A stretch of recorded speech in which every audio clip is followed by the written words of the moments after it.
from the Homestead Studios. We are from the Wide-Eyed Coffee Lounge at Wide-Eyed Optometry. Welcome to Just the Tip-Sters, America's favorite true crime podcast. I'm your host, Melissa Morgan. With me today is my handsome and talented co-host, Joshua Cafe Latte Bevan. And we are on a remote because Melissa's car needed to be serviced, and Joshua has kindly offered to be my shuttle driver. So we're recording in this lovely place. It's beautiful in here. It is really nice. Really. And what a brilliant business model. This is so amazing. Yeah. This is so cool. This beautiful optometrist has Wide-Eyed Optometry, and she has 3 different locations, and then she has a cafe in the same space, so you can go get your eyes checked and maybe pick out your lenses and then come and have, by the way, magnificent. Yeah, so Joshua got the Dr. Nutty. Is that what yours was called? So, yeah, Dr. Nutty with cookie butter. Yeah. It's this latte tastes like cookie butter. It's amazing. And all the names of the drinks the specialty drinks have names involving eyes or optometry. I'm drinking presently the Hazel Eyes, which has hazelnut, or i.e. Nutella, flavor in it, and it is exceptional. So I don't have a vested interest, and I don't work here, but their stuff is very mild and not burnt tasting, like, let's say, another place whose initials are Starbucks. And it's just I like supporting mom and pop places. Oh, this is great. And it's beautiful here, although apparently I locked Joshua out of the bathroom inadvertently. The bathroom is like the nicest thing I've ever seen. It's got a Toto toilet. This is very important for people to know, right? Very important. Yes.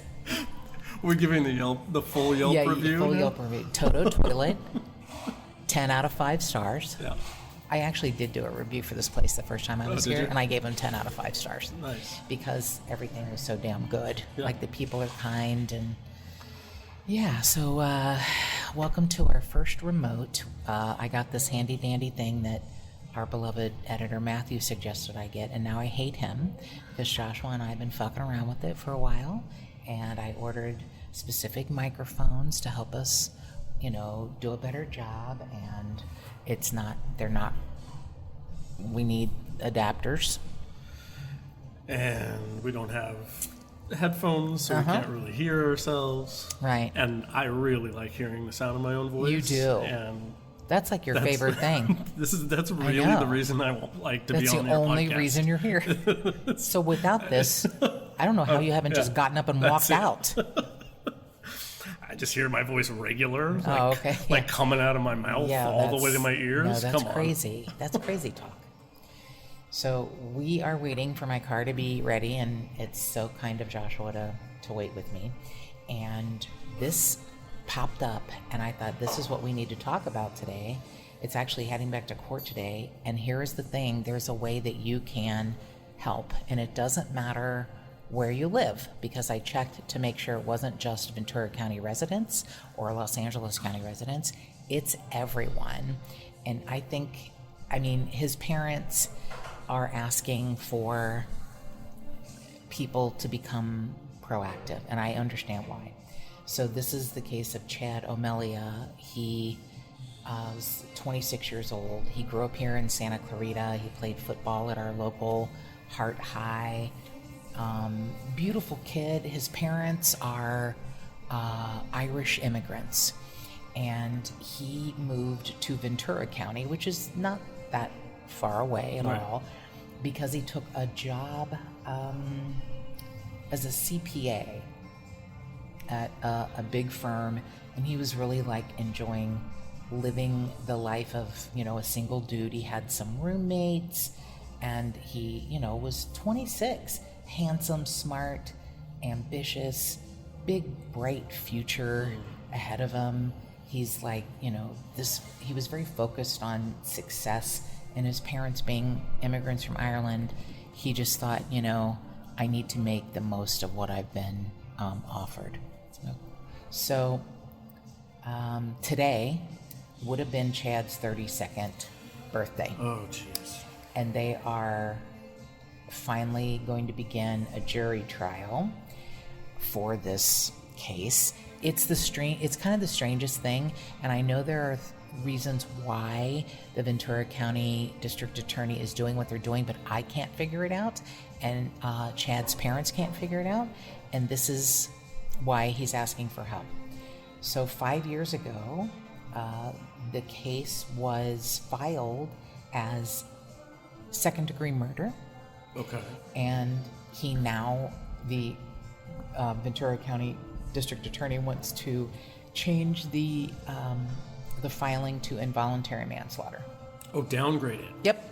Oh, okay. Uh-oh.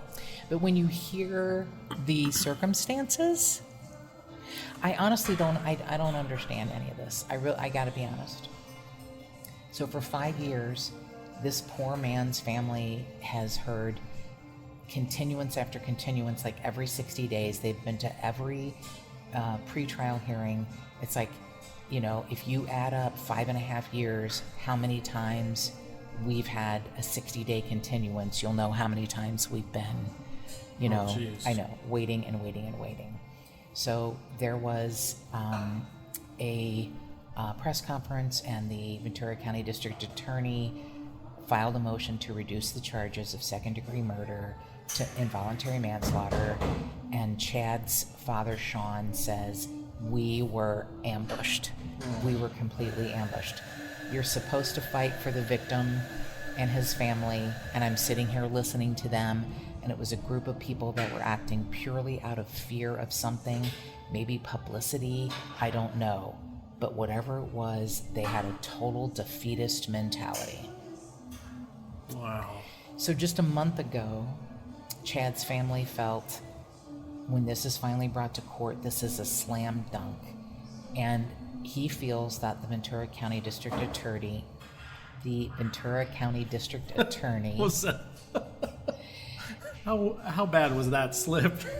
I don't know. How far away from the truth was that slip? Oh, maybe right next door. Yeah. He said apparently they're acting out of a fear of losing the case, and he'll explain why. I don't get any of this. I really don't. I mean, how much more can you have when you have this woman standing there with a knife, who she is freaked out because she said she smoked pot, but said it had THC in it, even though they did a blood test. Okay, so Bryn Spetcher, she was an audiologist who was, seemed to have a good future ahead of her. They had been dating for a month. Oh, okay. 1 month. So, I mean, I don't know what else you need. One of his roommates witnessed part of the attack, called 911.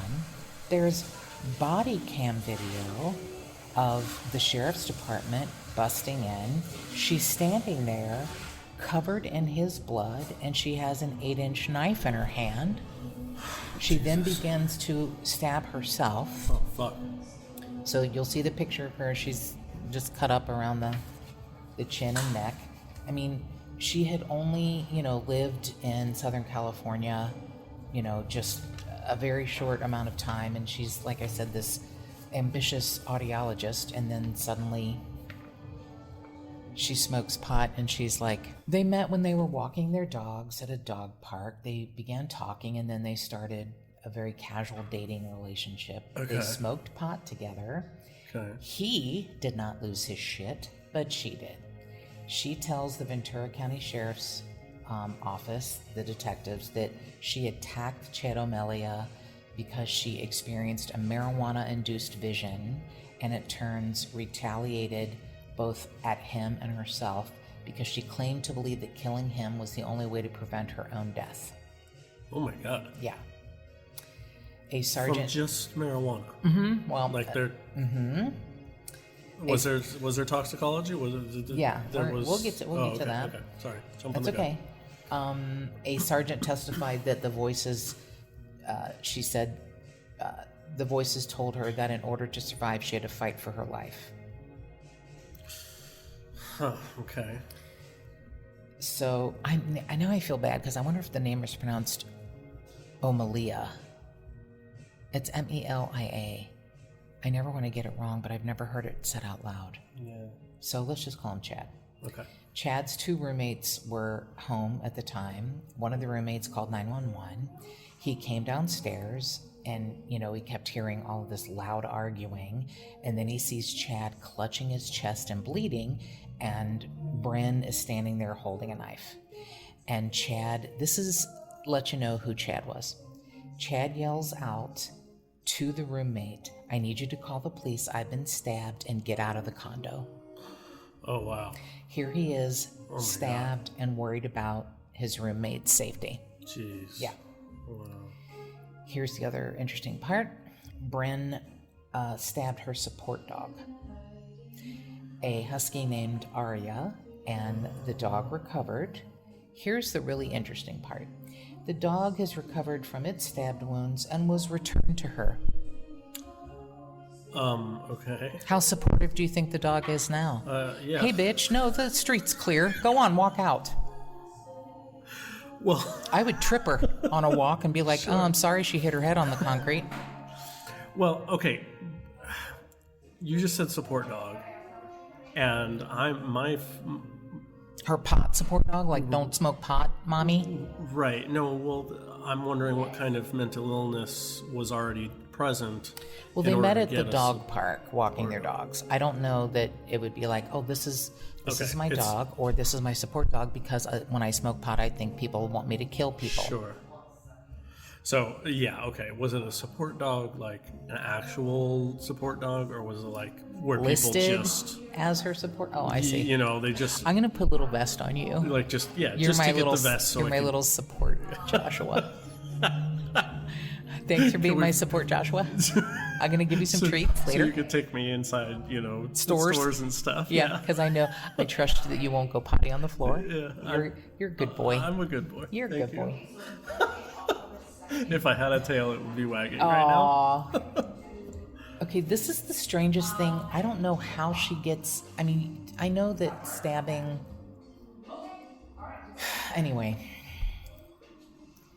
Chad suffered a total of 108 knife wounds. Jesus. I just can't even. How vicious and repetitive. 108 knife wounds. He was stabbed in the throat, the chest, the knee, the back. 2 of the wounds perforated his heart. Here is what Sean, his dad, says this is what puts it into focus for me. In order for her to stab him with the knives that she used, she had to get up from the couch, walk across the entire condo, go to an island in the kitchen, go around the island, take the knives that she was using, and she made this deliberate, conscious act to kill someone. Right. Yeah, absolutely. It wasn't like there were, knives. That's I don't see how that's not first degree murder. Right. How do you stab someone and it's not, how do you stab someone 108 times? You're going to hear, I'm with you, I don't agree, and you're going to hear why the DA might be thinking the way they're thinking of filing the charges. I don't get it, I don't like it, it's terrible. She actually even suffered a broken arm, I guess because she stabbed him so many times and so hard she broke her own arm. Mm-hmm. Or okay. And as you can see from the picture here, she has tried to stab herself. Yeah, she's kind of.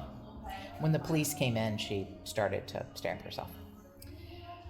When Sergeant Russell King came through the door, his body cam was on, and she was kneeling over my son's body covered in his blood. By that time, Chad was dead, and she had this 8-inch knife in her hand. I mean, they tased her, they hit her with a baton. Wow. And she refused to drop the knife and then turned it on herself. Jesus. Mm-hmm. Wow. Okay, and so that's after whatever response time it took. Mm-hmm. That's however long it took for the call to go through and then them to respond and get there. So she's still going at 5-8 minutes later Right. or whatever if they're quick. Like, So they did a toxicology report, and they did find THC in her system, but no other drugs. no other drugs. Okay. So really was just pot. With THC, and I get it, look, I have to say, at one point, I mean, never mind. I don't want to say some people react to it like others would react to angel dust, but I think That totally feels like 1940s propaganda. It does. Like, it does. This is something. She had something deeper. Yes, And- I don't know. I have to be honest. I don't know anyone who's ever had a reaction to pot like this. Yeah, it isn't cocaine. It isn't alcohol. Yeah. I don't know anyone. I've never heard of it as being something that turns someone like, I really haven't. No. Pot doesn't do that. Like, yeah, this girl had some sort of manic episode that. Oh, Just just happened to be at the same time? Yeah. Okay. That has to be it. Like, But there's been no release of any other kind of mental illness for her. Like, it doesn't say, what do you call it, manic depression or schizophrenia. There's been no release of that. So I don't... yeah. Well, but that's what I meant by asking, why does she have a support dog? Right. Is it a support dog for her? Well, everyone has one now, but anyway. You're right. Right. Sean O'Melia says, what this girl has done to our family is the worst thing that's ever happened to us in the history of our family. We're Irish immigrants. I know that going back hundreds of years. Chad was part of a bloodline that would have had children and grandchildren. So when you look at it, you go, well, yes, she's tried for murdering one person, but many people will be upset because Chad has not been living and had to die young. Yeah. Yeah, he's exactly right. I mean, this isn't just one person. This is a huge, ripple effect. Yeah. A tear in the fabric of humanity because of For sure. whatever the fuck's going on with her. Sean O'Melia said he's pleased with the investigation and the handling of the crime by the Ventura County Sheriff's Office, noting that their professionalism and dedication is invaluable in Chad's case, but he feels like that their hard work was tossed away by the district attorney. God. Yeah, wow. So now listen to this shit. I feel like I don't know if this is true or if this is the most chicken shit thing I've ever heard.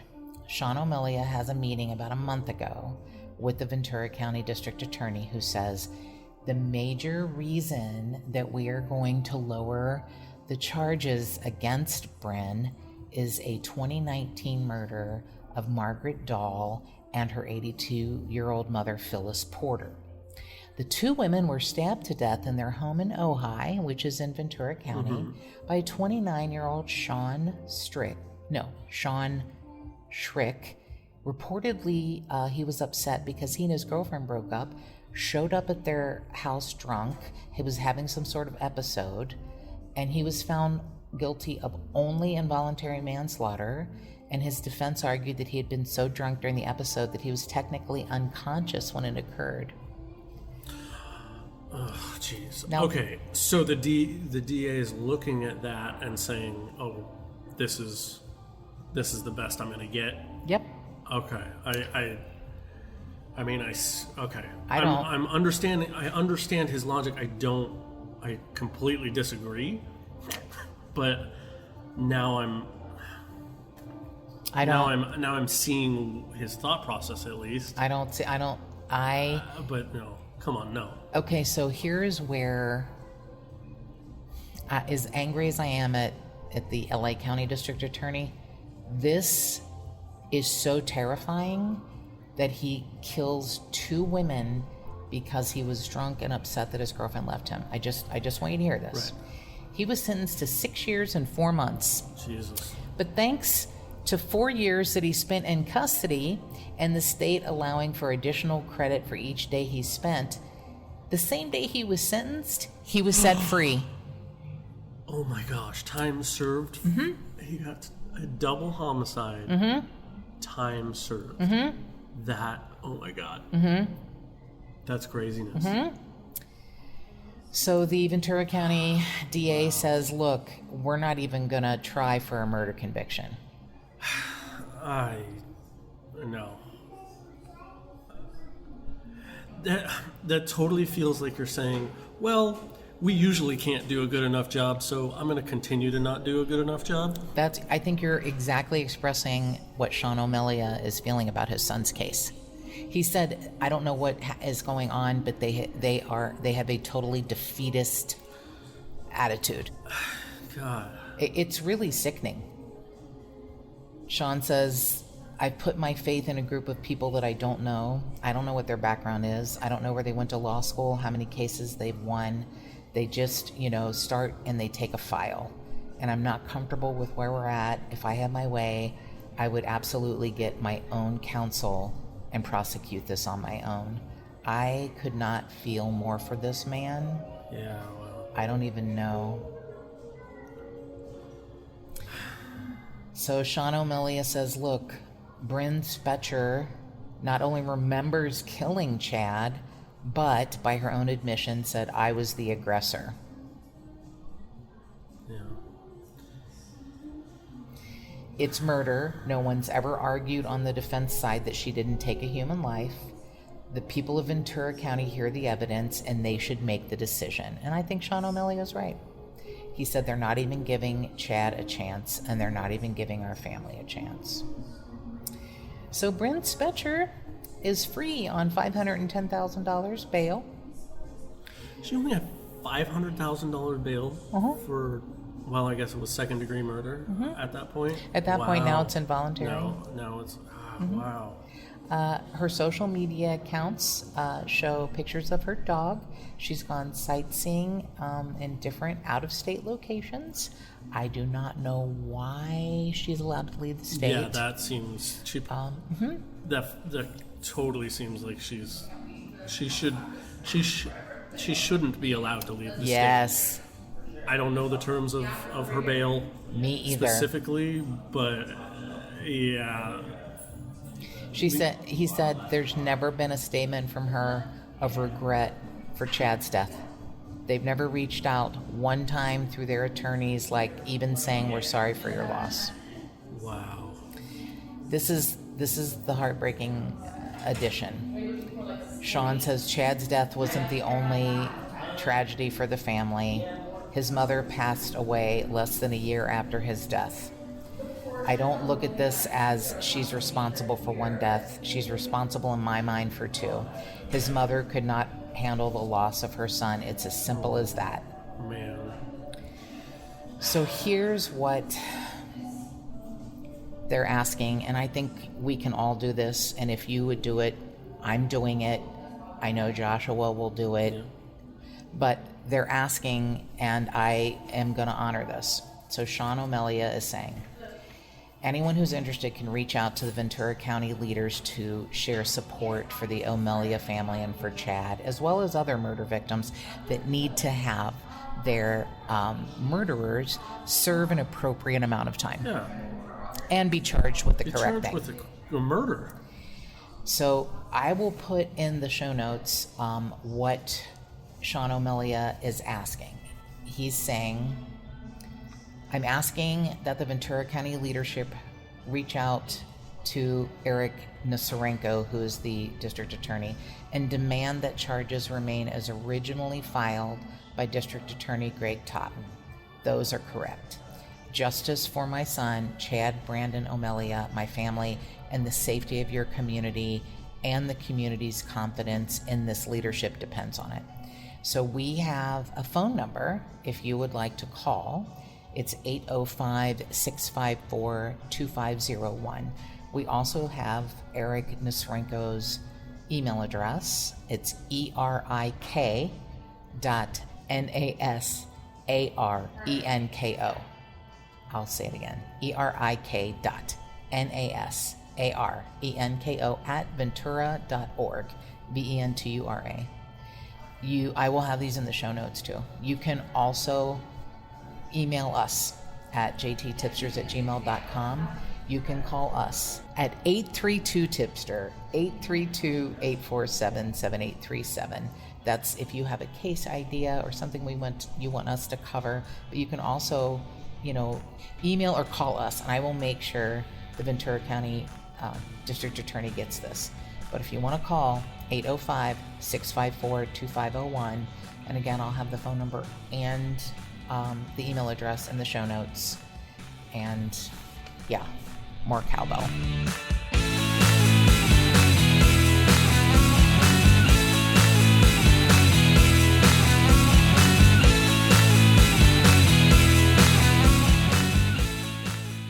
If you would like to support this podcast and get early access and other cool murderous swag, go to patreon.com/justthetipsters.